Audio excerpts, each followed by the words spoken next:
በገንዘብህ የማታሸንፋቸው፣ በእውቀትህ የማትበግራቸውና በሰው ኃይል የማታቆማቸው የጨለማ ኃይሎች በሕይወትህ ዙሪያ ምን እያረጉ ነው? ምናልባት ዛሬ በቤተሰብህ፣ በሥራህ ወይም በውስጥ ማንነትህ ውስጥ ለሚታዩት አለማደግና ሰላም ማጣት ተጠያቂው አንተ ሳትሆን የምታውቀው የቅርብ ሰው ሳይሆን በጾምና በጸሎት ካልሆነ በቀር የማይወጣው ያ ክፉ መንፈስ ቢሆንስ? ዛሬ በጾም ውስጥ ተደብቆ ስላለው ሰማያዊ ኃይልና ዲያብሎስን አንበርክኮ ስለሚጥለው ታላቅ መሳሪያ በጥልቀት እንነጋገራለን። ብዙዎቻችን ጾምን የምናየው እንደ ተለመደ ሥርዓት ወይም እንደ ግዴታ ነው። ነገር ግን ጾም ከዚህ በላይ ነው። ጾም የጦር መሳሪያ ነው። ጠላት ዲያብሎስ አጥብቆ የሚፈራው የገሃነም ደጆችን የሚያናውጠውና የሰማይ በሮችን የሚከፍተው በትክክል የምንጾመው ጾም ነው። ጌታችንና መድኃኒታችን ኢየሱስ ክርስቶስ ይህንን ምስጢር በገሃድ አሳይቶናል። እርሱ አምላክ ሆኖ ሳለ የሰው ልጅ ጠላቱን እንዴት ማሸነፍ እንዳለበት ለማስተማር ወደ ገዳመ ቆሮንጦስ ገባ። ለምን 40 ቀንና 40 ሌሊት ጾመ? አምላክ ስለራበው ነው? በፍጹም። ጾም ለሥጋ ድካም፣ ለነፍስ ግን ኃይል እንደሆነ ሊያሳየን ነው። አንድ ሰው ነበር። ይህ ሰው ለዓመታት በአልኮል ሱስና በቁጣ ተጠምዶ ነበር። ቤተሰቡ ተበተነ፣ ክብሩ ወደቀ፣ ተስፋውም ተሟተተ። ብዙ ጊዜ ለማቆም ይሞክራል፣ ነገር ግን የሆነ ኃይል እየጎተተ ወደ ጨለማው ይጥለዋል። አንድ ቀን አንድ አባት እንዲህ አሉት፣ ልጄ የምትዋጋው ከሥጋና ደም ጋር አይደለም፣ ከጨለማው ገዢ ጋር ነው። ይህ ወገን ደግሞ ያለ ጾምና ያለ ጸሎት አይወጣም። ያ ሰው መጾም ጀመረ። መጀመሪያ ላይ ሥጋው ክፉኛ አመጸበት፣ ሆዱ ተራበ፣ አእምሮው ተረበሸ። ነገር ግን እየጸለየ መጾሙን ቀጠለ። በሦስተኛው ሳምንት ውስጥ በሕልሙና በውኑ የነበሩት የጨለማ ጥላዎች መራቅ ጀመሩ። ያ በምንም ሊቆጣጠረው ያልቻለው ሱስ ልክ እንደ ጢስ በነው ጠፋ። ጾሙ የዲያብሎስን እጅ ሰበረው። ጌታችን በገዳመ ቆሮንጦስ በጾመ ጊዜ ሰይጣን በቀጥታ ነበር የቀረበው። ጾም ሰይጣንን መደበቂያ ያሳጣዋል። በትክክል ስትጾም ጠላትህ መደበቅ አይችልም፣ ይገለጣል። ከዚያም ትጓጋዋለህ።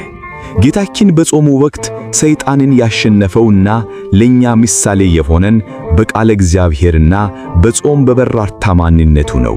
ሰው ከእግዚአብሔር አፍ በሚወጣ ቃል ሁሉ እንጂ በእንጀራ ብቻ አይኖርም ያለውም ለዚህ ነው። በትክክል ስንጾም ሥጋችንን የምናስርበት ብርሃናዊ ማሰሪያ እናገኛለን። ሰይጣን እኛን የሚይዝበት ትልቁ መንገድ ምኞታችን ነው። በምግብ፣ በዝሙት፣ በትዕቢት እና በገንዘብ ፍቅር በኩል ይገባል። ጾም ግን እነዚህን ሁሉ በሮች ይዘጋባቸዋል።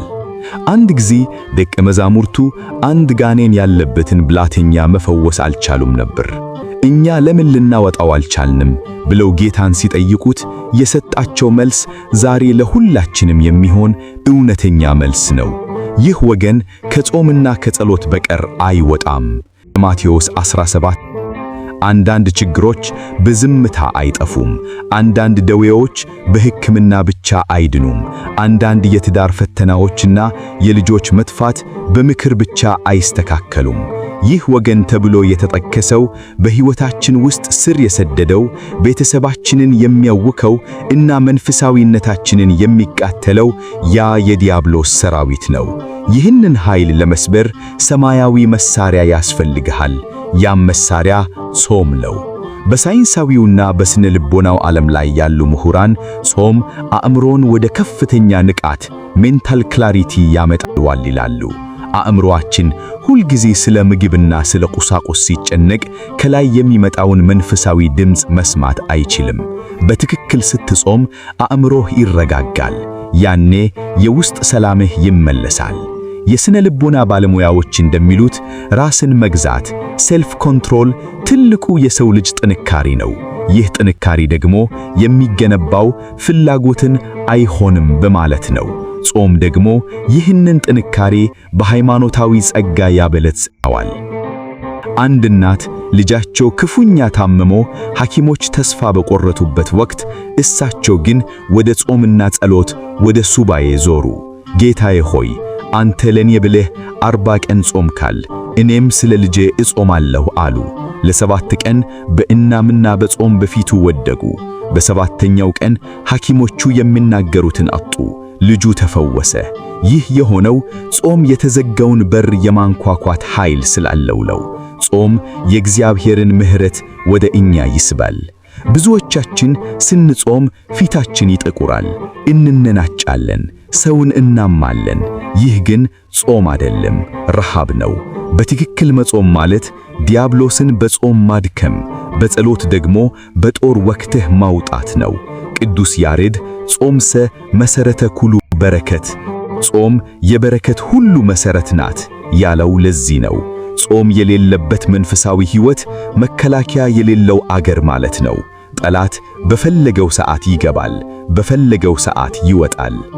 የኦርቶዶክስ ተዋሕዶ አማኖች እንደመሆናችን ጾም ለኛ ባህላችን ሳይሆን ሕይወታችን ነው። ታዲያ በትክክል ስንጾም ምን ይፈጠራል? አንደኛ፣ የሰይጣን ጭቆና ይወገዳል። በሕይወትህ ላይ የከበዱህን ሰንሰለቶች ይበጠሳሉ። ሁለተኛ፣ ጸሎትህ ይሰማል። ጾም ለጸሎት ክንፍ ነው። ያለ ጾም ጸሎት ብቻውን ጣዕሙን ያጣል፣ በጾም ግን ወደ ሰማይ ያረጋዋል። ሦስተኛ፣ መንፈሳዊ እይታህ ይበራል። ከሥጋዊ ዓለም አልፈህ የእግዚአብሔርን ሥራ ማየት ትጀምራለህ። አራተኛ፣ ሥጋህ ለነፍስህ ይገዛል። በሱስ በዝሙት እና በክፉ ምኞት በመነዳት ይልቅ ነፍስህ መሪ ትሆናለች። በዓለማዊው ኑሮአችን ቢሆን ጾም ታላቅ ፋይዳ አለው። በትክክል የሚጾም ሰው ታጋሽ ነው። በትክክል የሚጾም ሰው በሥራው ታማኝ ነው። በትክክል የሚጾም ሰው ለሰው ልጆች ራህራህያ አለው። ጾም ሰውን ሰው ያደርጋል። አሮጌውን ማንነት አውልቆ በአዲስ መንፈስ ያድሰዋል። ውድ የተዋሕዶ ልጆች፣ ጾም ሲመጣ በደስታ ተቀበሉት።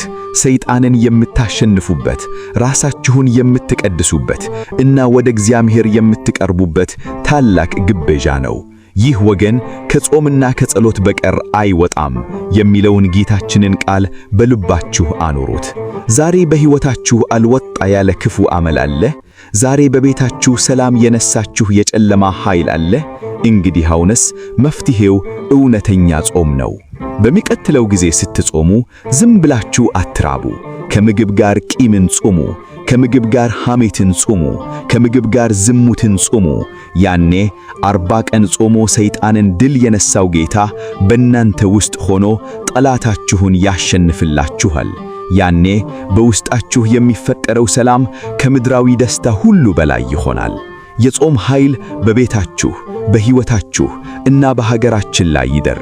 በትክክል ጾመን የዲያብሎስን መንግሥትን የምናፈርስበት፣ የክርስቶስን መንግሥት በልባችን የምናነግሥበት ዘመን ይሁንልን።